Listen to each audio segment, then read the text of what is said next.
and whatever come up in the season. Well, he was doing it all over the country. I'd be drilling wheat one place, and he'd be plowing somewhere else, getting the ground ready, maybe 15 or 20 miles clear across the country, some other place. Mm-hmm. And then, of course, in the fall and winter, I was thrashing maize and corn or whatever come along, and with the thrashing machine. And he had an international combine, and I guess he quit thrashing wheat with the thrashing machine. No, he didn't use it so much, though. He's cutting wheat with the combine, no international combine. I don't know whatever happened to that thing. But that was kind of the existence that we had there at home. And then later on, I don't remember, this is after I got out of high school. Must have been the next year or two after I got out of high school. He moved back into Forgan. And they had a place up there on the north side of Forgan, about 2 blocks from where his mother lived, where they had lived, and north. And they lived there for a year. See, I was out of high school then. And he had an old Essex car. Well, it's kind of hard to get these things together now. I should have gone over something like this beforehand. Because the memory a little bit, huh? Yeah, because before he lived up there, we lived, we lived 1.5 miles west of Forgan when we first moved over there. And then after they lived over here on a Buffalo place, they lived 1.5 miles west of Forgan and 1 mile south and 1/2 mile back west again. Down that same general area, but not in the same place. And I lived down there 1 year, I think. And then they moved into Forgan. And then they got kind of scattered out, and I lost track of part of them for a while because I was working out and working somewhere, and the season come along. One fall, they all loaded up and went out to Colorado, eastern Colorado, southeast Colorado. We had some folks out there and lived in a little place called Springfield, and they stayed out there all fall and was pulling broom corn. Well, they didn't pull it out there; they cut it, but it was what they called a standard. It was a big, tall broom corn. They went down through the rows and broke it over, and then went back through and used a knife that fit on their gloved hands or something, and cut the heads loose and pull the heads out of the boot or out of the shuck, and stacked it and hauled it in the rest of the way, just about like we pulled broom corn when I was a kid growing up. But I didn't get in on any of that, only just hear about the tales of what went on out there. Well, were you back doing farm work around the Forgan area? Yeah, I was driving tractors for first one guy and then another, and most of what I was doing. Is that what the rest of your brothers did too? They just kind of farmed themselves out here and there? And I don't think so. were you making money or just supporting the family? Or Well, a little bit of both. Ralph, I think, was a little smarter than the rest of us because he got pretty well acquainted. There was a Dr. Duncan, the only doctor I had in town there for a while. He got to cleaning yards for her and doing odd jobs around. And then when he got out of high school, she helped him get started down to Alva, to college. oh, So he went from high school on down to Alva State Teachers College. And Harry followed him just because of the fact that Ralph had been there, I think, and kind of had the way paved and knew somebody, and it was a thing to do.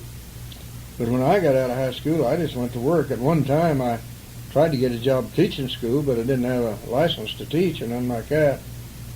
But I didn't get the job either. what would you have taught? Whatever they had to teach had been a country school, everything. It was a country school. Did you have any aspirations of going to college? Yeah, I would have liked to go to college, but I didn't have any idea how, why, or where. I would imagine in those days you just about needed a push or some help or something to get there. Yeah, I would have liked to have taken the medicine for some reason. That's about the only thing I was interested in college. I guess I always kind of wondered how Ralph was able to afford to do that back in those days. So he evidently had some help. Yeah, he sure did. Yeah, Mrs. Duncan helped him get going down there. So what'd your mom do all this time? Skip She house. just raised kids and did the wash and what she Washing and did she go out ironing. and did she go out and scrub clothes on a rock in the stream or Never did I know of.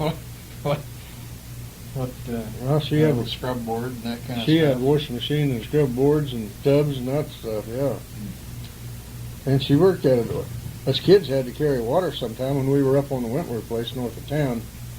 The well there, that water was hard, jippy. And there had been a place across the road from us. Oh, it was probably 2 blocks away, a block down to the road and then a block on in there where the house had been, that had a well on it, and that was all that was left on the place, was a well and a stock tank where the animals could come up and water. And when it got time for her to do the washing, we had to carry wash water from over there. We'd take a tub over there and fill it up about 2/3 full, and 2 of us, and carry it back over, and then carry water off and on. Is that just a hand well where you just lower the bucket down in the well? No, it was a windmill. Oh, windmill. Yeah, we always had wind out there. And it was always running water. So it wasn't just an open well where you could No, drop a bucket down and fill it? No. And I never did see one of those things, I don't think, till I came down here. Well, Dexter over at Knowles, they had a cistern off one side of the house where rainwater ran in, and you pumped it out with some kind of a hand crank pump. But that's the nearest I ever come to seeing a thing like that until we got down here. So after you got out of high school, you just did farm work and stuff around the Forgan area for what, a year, 2 years, 3 years? Yeah, and then, yeah, that's right, and that was just about it. Oh, I took a wild run up into Colorado one time and spent one winter up there working in a water tunnel. I was kind of interested in that. When was that? Was that right after you got out of high school? Let's see, that was second year after I got out of high school, yeah. So did you, just a wild hair hit you and you decided to go to Colorado and get No, your I fortune? had this buddy that when we lived up on the Wentworth place, this guy had worked for Dad some on the thrashing machine. I mentioned him before. We broke horses together, rodeo. Gene Withroder was his name. And somehow or another, he heard about this job out there that they were drilling a water tunnel through the Continental Divide. And they needed help. And it seemed to me like he'd been out there, but I'm not sure that he had. But anyhow, he talked me into going out and getting a job. I was looking for work, and I was out of work. So we went up to Liberal and Ride your horses went up to Liberal and got on a freight train, rode down to Dalhart, Texas. And then there's a Denver and a Rio Grande Western, went from there off up to Pueblo, Colorado, up to Leadville, Colorado. How did you know all that, or did you just get on a train and hope you wound No, up? I don't know how I knew it, but I knew it. So anyhow, we went down to Dalhart. Well, we rode the trains around a little bit up there. But Gene Withroder and I started South America one time, didn't get there. We rode the same deal out of Liberal, and it was in the wintertime, and he'd been sick the winter before with something. He got down, he was working on the river up there on XI Ranch, cutting wood, and he got pneumonia, some kind of fever they call it. And he was sick quite a while, but anyhow, he wasn't real husky. And we decided to go to South America, so we went up to Liberal and got on a train and rode it down to, we went down to Dalhart, we went on down to Tucumcari, that's the place we stopped. And man, it was cold down there. We rode in on they had refrigerator cars, that they hauled meat and stuff in, and they had compartments in the end that they iced up to keep the interior of the car cold. But you could get down in those reefers, we called them, where they had the ice, but there wasn't ice in them. And it was out of the wind, and it wasn't bad riding. But we got down there, and it was real cold, and we didn't know when the train was going on. And there's a bunch of guys that had been riding trains. Everybody was riding in those days. Had a big old fire built up, and we got out and sat around that. And the longer we sat around that, the colder Eugene got. And his face got kind of funny looking, and got us worried, and he was getting sick again. And so along about sunup, they backed around cars and shuffled them around. We didn't know what was going on. And if we had to, we'd have waited for one that was going south. But along about sunup, They had one all coupled up, the engine on the end of it, north end of it. And so we decided that was going back to Liberal, and we got on it and went back home. That's as far we did. We got to South America. But anyhow, we knew about those railroads. So anyhow, on the one we was going out to Colorado, we went down to Dalhart and got off of that one and sat around till morning and got on to Denver and the Rio Grande Western. Did they have little hobo-like camps set up around these little rail yards for people like you guys that Well, roam yeah. around the country? Or? In a lot of places they did. In rain places. Now, Liberal, I don't remember them having a hobo jungle or camp or anything like that in Liberal. And at Dalhart, they really didn't have a big one. At Tucumcari, they did. That was getting off down there and kind of a junction of railroads, I think, and a highway. But anyhow, out of Dalhart, we rode this other thing up through southern Colorado and up to Leadville, and we got off there. And so the story was that this construction outfit, where we were going for the job, would have a truck in, a supply truck into Leadville every day. Mm-hmm. We asked questions, we never could find out. Hold up here a minute. What? I have to get out. You have to get out? Well, why don't we just take a little quick break here and we'll let you out. Have you got to us yet? No. Oh, good land. So, We'll get there one of these days. okay, I'll finish this up. Yeah, we'll get right back Oh, to wait a it. minute, I gotta get out. Okay, I had to go move my car so Mom could get out and go shopping, and you were riding the train. And Okay, we were headed up through Colorado to Leadville, and we knew that the train was going up the Arkansas River Valley, and that when it got to Leadville, it went right on by. Leadville was about 3 miles back to the east, up on the prairie kind of above where the train went, and it went through a little place they called Malta Junction, only we never did know when we went by there. It was getting night, and they stopped the train, and the conductor was coming back down along the side of the train, checking the boxes on it to see if there's anything overheated. And so we asked the guy where we were. He said, "Man, you're right on top of the world." I said, "Okay, we're on top of the world, so where are we?" I think about 16 miles from Leadville. "Which way?" "Well, Leadville's back south of us here. We passed Leadville a while back." so why did you want to go to Leadville? Well, because it was the nearest town to where this construction was going on, over okay. to the west there on the Continental Divide. So, okay, so we got out. The train went on. And I don't know, probably about midnight. Anyhow, we started back down the railroad track. I assume this is in the summertime. I think it was. You'd have been freezing to death if it was. And we walked the 16 miles back down to Malta Junction. And then it was about 3 miles back up the highway to get back up into Leadville. So there we were, and we was looking for a truck to go out to the job, but we couldn't know anybody that knew anything about a truck going out to the job.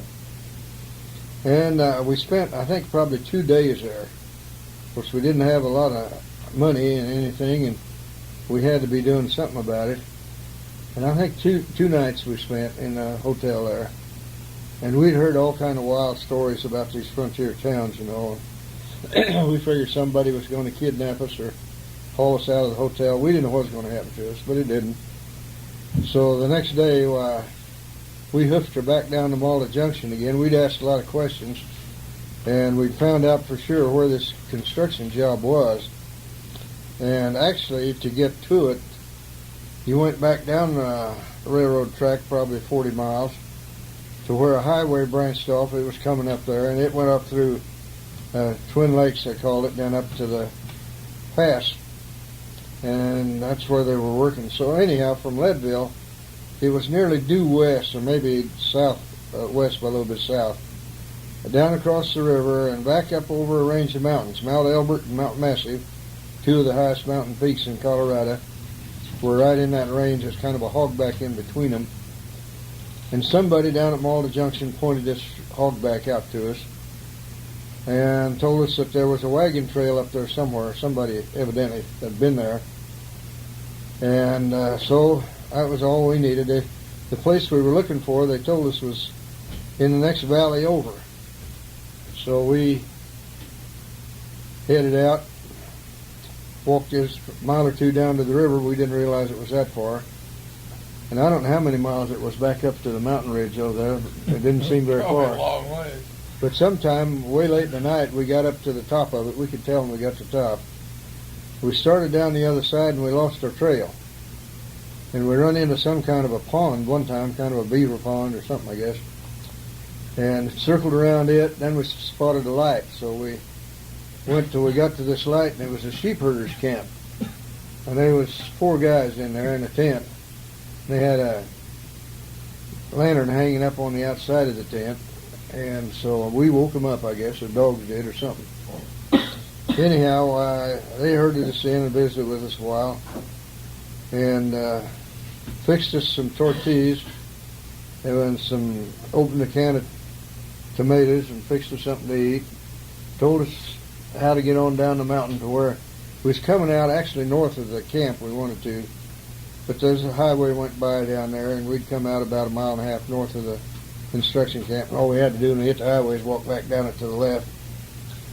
So about the only real interesting thing I run into while I was sitting there, I had a can of velvet smoking tobacco, which I didn't like. It was too smooth, too slick, and too sweet. But anyhow, I exposed it, and one of these old boys, "Hey, where'd you get that uptown smoking tobacco?" Oh, I don't know where I got it, but anyhow, he traded me out of it. He traded me 2 sacks of Bull Durham for a can of smoking tobacco. He hadn't had any decent smoking tobacco for I don't know how long. So he got my velvet smoking tobacco. Anyhow, then we started on down the mountain, and about daylight, sunup, we got out on this highway down there. And we went to the left, and we walked back down it, and we got down to the construction camp down there, and went into the cook shack where they had where they fed the guys. And gee whiz, thanks. And the old boy, I guess the cook in the deal, he put us to work carrying wood in for his stove, and flunking around there in the kitchen. And so then right after the guys had breakfast, why, Gene, he was talking around all the time, and there was a truck going from there over to the other side of the mountain. And so somebody told him he could get a job quicker on the other end because there's a dam over there, and it's running water through this way, and all this end did was just let the water run out when it got there, So most of the work was going on the other end. So the first thing I knew, he come around and told me that he had a ride in his truck. He was going over to the other end of the tunnel. Of course, the tunnel didn't go all the way through the mountain then. And it started from both ends. It started from both ends, yeah. Mm-hmm. And so he left, and I stayed there, and I went to work. They put me on some kind of flunky job, paying me. And I stayed there for, I don't know, several weeks. And they kept talking about what was going on over on the other end. They had all these different projects going on over there. Actually, they were going back down the canyon for miles, pretty high up on the sides of it, and digging a big ditch so that when the snow melted, the water would run down in behind the dam that they were building at the same time. They had these ditches on both sides. They was building a big dam across the canyon there and putting in a lake, and then they're also drilling the end of the tunnel going from that way, headed over towards where we were. So one guy finally got me out there. I kept talking about it, I guess. He showed me up there on the side of the mountain. He said, you can see some stakes up there. And I said, yep, sure could. He said, well, if you want to go over there, he said, those are surveyor stakes. You get up to those, and then you follow the ridge around a ways, and you run into a place where you can't follow it anymore, and there's kind of a mine back up there on the side. You can see an open shaft. But turn to the left and go down there, and when you get down in the valley, you'll be above where this dam's going in, where they're going to be holding up this water. So just follow the valley on around to the dam, and you'll be at the other end of the job. So the next morning I took off, as soon as I had breakfast, and I walked, and I finally run out of timber, and then I didn't realize how late it was getting, but I heard a whistle blow, and I looked back down, and that camp that I'd left was right down under me, it looked like. There's a row of trees between me and it, but it was right there under me. Been walking all day. Huh? Yeah, and it was noon hour, and it's noon whistle. So then pretty soon I got up to where I was kind of going on my hands and feet. It was that steep and rocky, kind of loose rocks and stuff, and I got up to the edge of the rim rock. And the old guy had told me how to find a place where I could get up on the rim rock, and I had to go to the right of ways and then kind of climb through a crack and get up on top where the surveyor stakes were. So I made it probably about 1 o'clock, something like that. And then I took off across the ridge away from the camp where I'd left. And somewhere along there, I don't know how long I'd walked, quite a while, I heard deal, and there was a canyon, a valley on the right side, and there's a valley on the left side, but the one on the right side was steep, cut out. And here come an airplane, twin engine job. And it was way down below me, flying up this canyon. It circled on around and went off to actually the north, and then what it was doing, it was left Aspen, Colorado, and it was climbing up the pass, following the highway pass up over the mountain there. And I was up above it. It looked funny. It was right down under me. It looked like it went by. And then a couple of sheep followed me a ways. Every time I'd stop, they'd stop, and I'd start walking. They'd start walking, following me. But if they wouldn't let me walk toward them, they'd take off the other way. So I finally got around to where this trail run out, and then there was a hole up there in the wall, looked like about 40, 50 feet up there, which was this mine shaft the guy had told me about. So I said, oh, here's where you got to go left and go down the valley. And I did. It was a pretty uneventful trip down the hill, and I found one place I had to slide about 20 or 25 feet from where I was to get down to another place where I had footing or something. But it got dark just about the time I got down in the bottom of this valley, and I found a trail down there. So I was able to run then, trot, and I took on down it. And I don't know, sometime a little later on, I got down to camp at night. So I was familiar with cooks and cook shacks, so I hunted up the cook shack and bummed the guy for a job, you know. So he told me, well, find you a place to sleep. He said, I'll have something for you to do in the morning. You can get up here in the kitchen. So that's what I did for several days until I finally got out on the job, and I got to working on the dam. And did you find a rodeo up there? Well, not for a long time. I never did run into him much after that. Because I got a job, and I was working on my own job, and I guess he's working on his wherever he was. But they put me up at the mouth of the tunnel, and we were pouring concrete ties or fittings or something to go in the portals there at the end of the tunnel. And they had a railroad track that run down into the tunnel. And the guys would go down in there, and they had these drill machines, and they drill in the face of the tunnel. And then powder men would go in and load up the holes. The drillers would back off to a kind of a open place for a shelter, and they'd shoot it out, and then the muckers would go in and load the blasted rock in just open cars and take them out, and the guys would go back and set up and drill again. They shot twice on a shift, on an 8-hour shift. But I was working on the outside, and we had quite a deal for mixing cement. They had a board platform there, and I don't know, it was a great big old thing. And they'd take these sacks of cement and dump them out, and you put about 4 guys on each side of the pile. You took these little square-nosed shovels, and you spread the cement out. You got it kind of spread out. And then they dumped sand in on it, and you worked it, well, there's a certain way you did it. You just took a deal and raked it back with a shovel, turned it over and mixed it together. And after you got it worked enough to suit them, well, then you kind of hollowed it out in the middle, and then poured some water in the middle of it. Then you did the same thing again. And when you got it to consistency they wanted it, they loaded it in a wheelbarrow and took off with it somewhere down the tunnel. Mm-hmm. So I worked on that thing for about 4 or 5 days. And then we got a cement mixer in there. Boy, we were in hog heaven now. I bet. Big old machine, and I got to work on it. And So how'd they pay you on a job like that? They just pay you cash at the end of a week, or no, I think I was working by the month. just give you a check or cash? Yeah, a check. And I don't remember the name of the construction outfit. There was 2 or 3 different construction outfits working right there in that end of the deal. That's putting up the dam back down below a little ways, and it was a big deep canyon, and they were way down in there, and they put up what they called a wet wall, which was rock with concrete poured, set like bricks, and it was fairly thick. and it was kind of a curved deal. Over on the far side of it, they had a little deal running right down the bottom of the ditch. It was covered up, and the water was going on through that. They had a name for it, but they were running water through it all the time. And then they put this wet wall up, and then behind it they were hauling rock out of the sides of the mountain up there in dump trucks, and they'd back up to the edge of the canyon and just dump the dump trucks. Then they took dozers and shoved the stuff on down to where it run where they wanted it to, and it all went in behind this wet wall. So they had a rock wall that was getting thinner as it come up towards the top, and it was all kind of a curved face on the thing. And then they had this dump rock in behind it, and man, it was big, and there was a lot of it. And I didn't work on that any. I worked on the concrete, on the cement mixer for a long time, about all winter, I guess. We had Where'd you stay?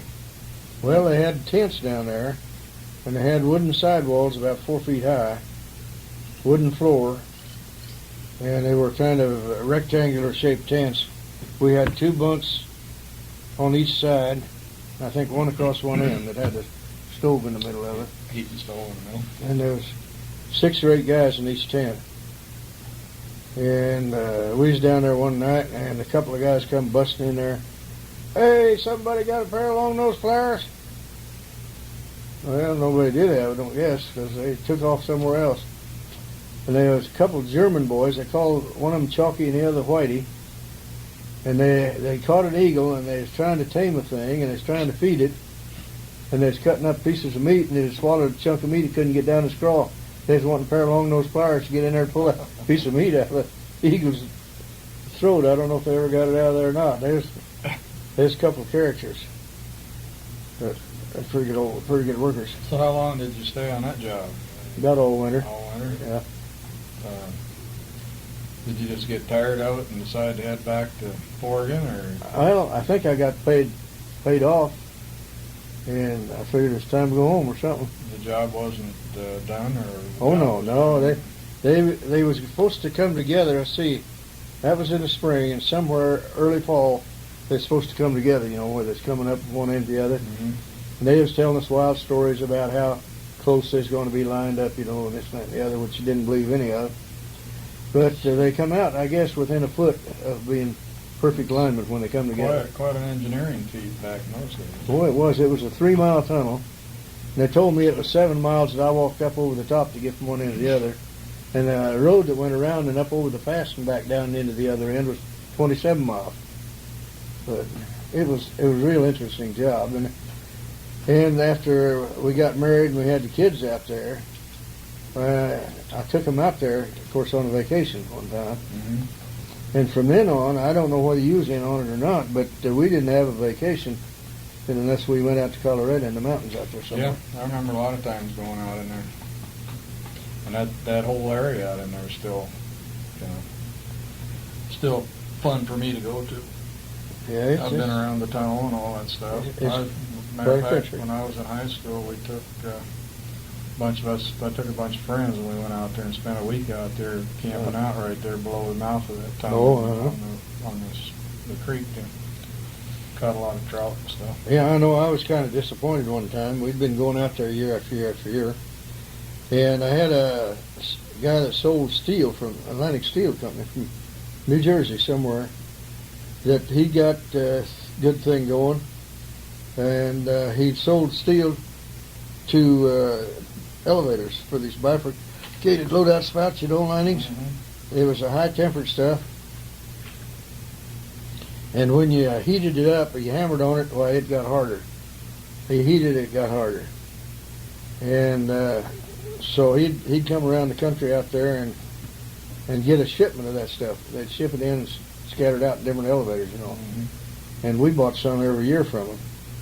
But anyhow, he was in there about every year, and he'd invited me to come up to New York and visit him. And, well, that was out of the order. I wasn't interested in New York. But this particular time, he come down, and he had a bunch of pictures with him. He had a big old boat out in the Hudson River, in a slip, they called it. I didn't know what a slip was then.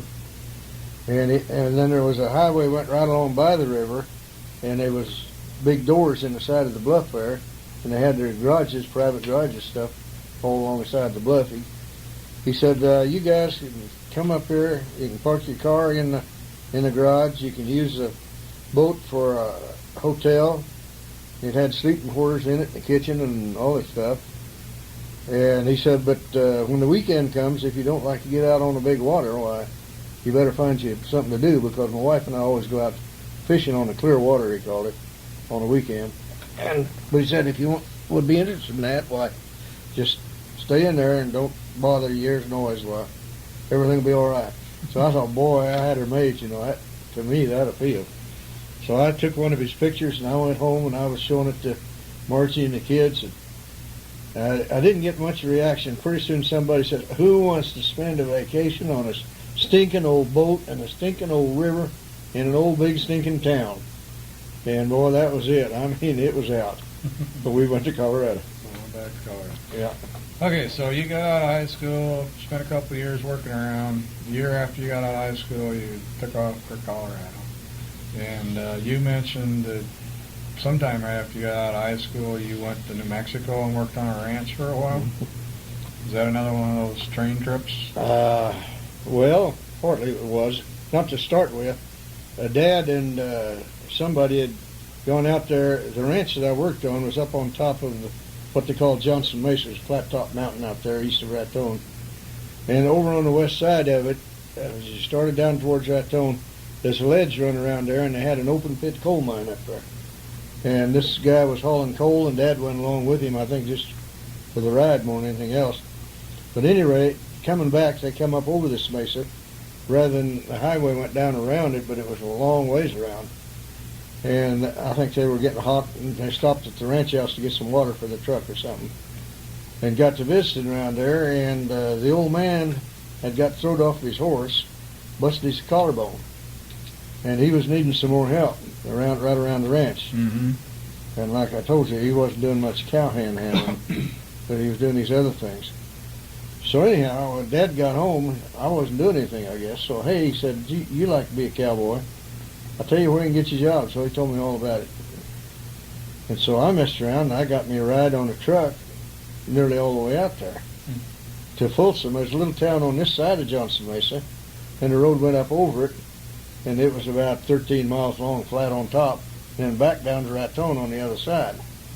And so I got a ride out to Folsom on these trucks, and then I walked up to the ranch and put in for a job, and they put me to work. I wasn't much of a cowhand, though. I found that out right away. You were a farmer. The old man told me, he said, now, there's several horses out there, in a remuda they call it. He said, just pick you out the one you want for saddle horse. You'll need your horse, and it'll be yours. I said, oh, wonderful.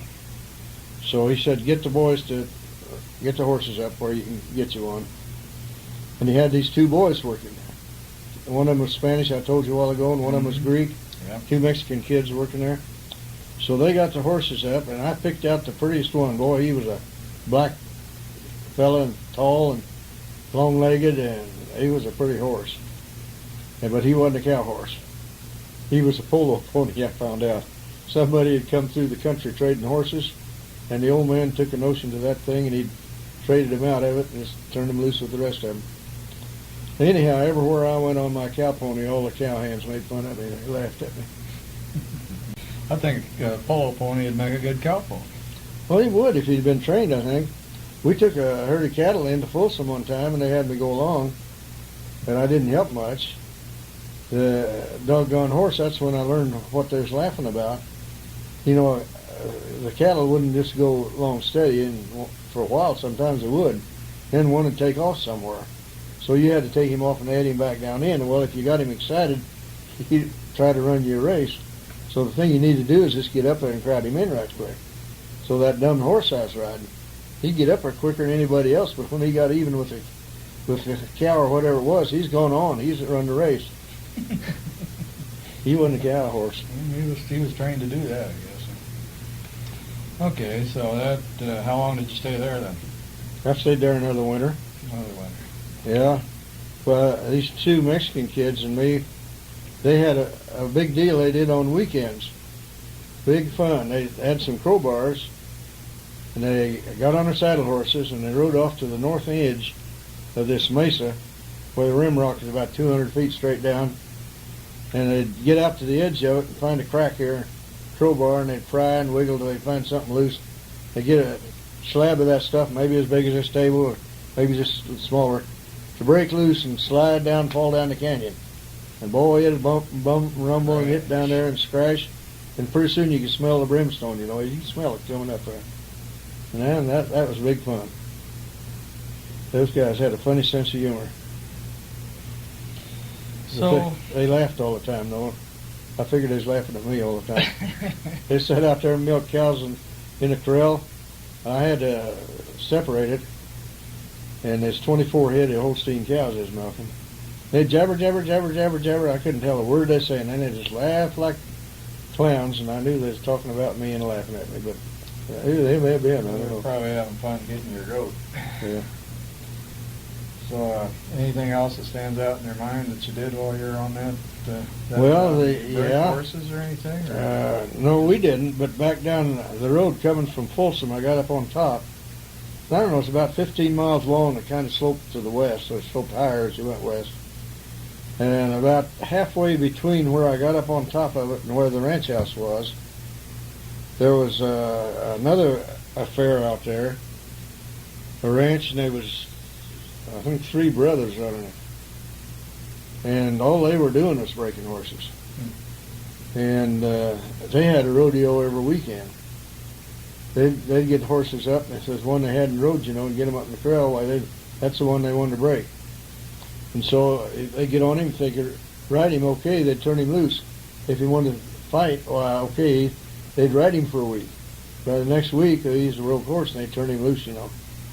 And they was doing about like the old man was with his stuff. In the spring, they was selling broke saddle horses to dude ranches back up in Colorado.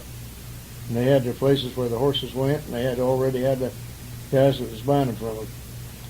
But that was a regular weekend rodeo around the area out there, and they'd run up a bunch of horses and just pick out the first one to come along, throw a rope on him, and get on, you know. If he bucked, fine, more fun. If he didn't, why, that was disgusting. Well, we've been at this something over an hour. We're getting pretty far into this tape. You're what, probably 19, 20 years old now, and we've gone through all this. Why don't we break it off today, and we'll take off again next week. Okay, I just thought of another little deal I enjoyed. Okay, go ahead. I started to tell you, the Cimarron River headed up there on top of that mesa. Mm-hmm. And it was just a dry wash back over towards the west end. Then it got a little deeper and it come down, and it went off of the east end in a waterfall. And then it got down the bottom there by Folsom, and it got to be a creek, and it got to be a river as it were, going up across the panhandle of New Mexico. And any rate, the old man decided to make a stock pond over there on one area of this draw. Mm-hmm. So he had a 4-horse Fresno. Oh, A 4-horse Fresno. what's that? Are you familiar with the slip? Not really. Did you ever dig anything with the tractor with the slip? I've done a lot of holes with tractors, but never with a slip. Well, anyhow, this thing was probably 5 feet wide, and the bottom of it was shaped like that, and it had sides on Oh, it. a horse-drawn excavator. All A what? I'm with you now. Excavator. No, yeah, a horse-drawn scraper, rather. Okay, a scraper, I'd buy that. It's more of that than about anything. Okay, Anyhow, I know what you're talking about.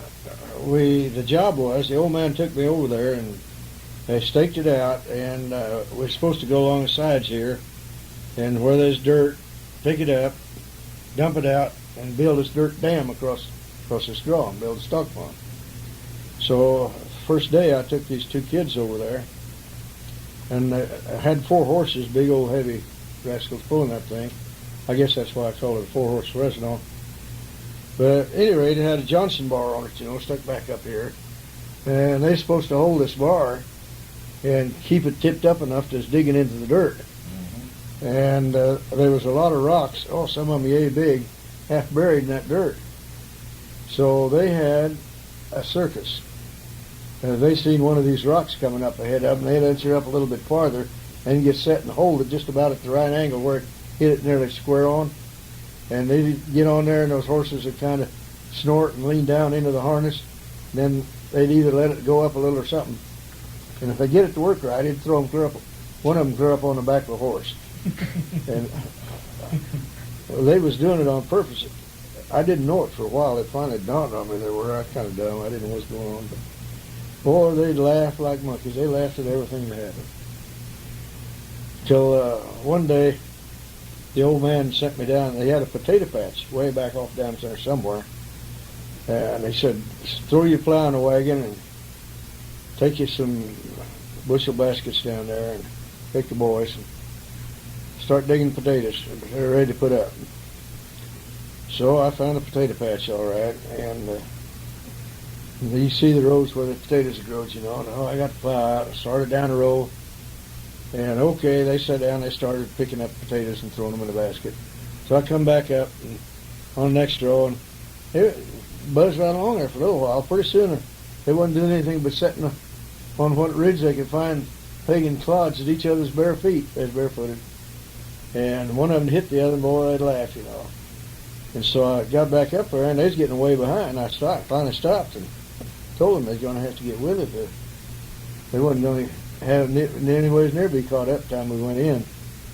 Yeah, they understood that. Yeah. But they didn't do any more. So the next round, well, I stopped. I could see that they wasn't going to. And we loaded the plow up, loaded the baskets up. I waited till they got picked up what there was. Took them in, and I told the old man, I couldn't get anything out of the boys. I don't know what was the matter. I didn't think they was mad at me, but he said, oh, no. He said, it's my fault. I should have told you. He said, today's payday. And he said, do you have to pay them off tonight? And he said, you'll not see them until their money's gone. And he said, that's just the way it works. Go ahead. Okay, the worst part of that setup was, as far as I was concerned, the next morning, the old man got me out of bed. Hey, I forgot to tell you, you're going to have to do the milking this morning. 24 head of Holstein cows to milk. You didn't have to go do all the potatoes by yourself, huh? Nope. So I had to milk cows, and I started in, and I couldn't tell one cow from another, whether it had been milked or whether it hadn't.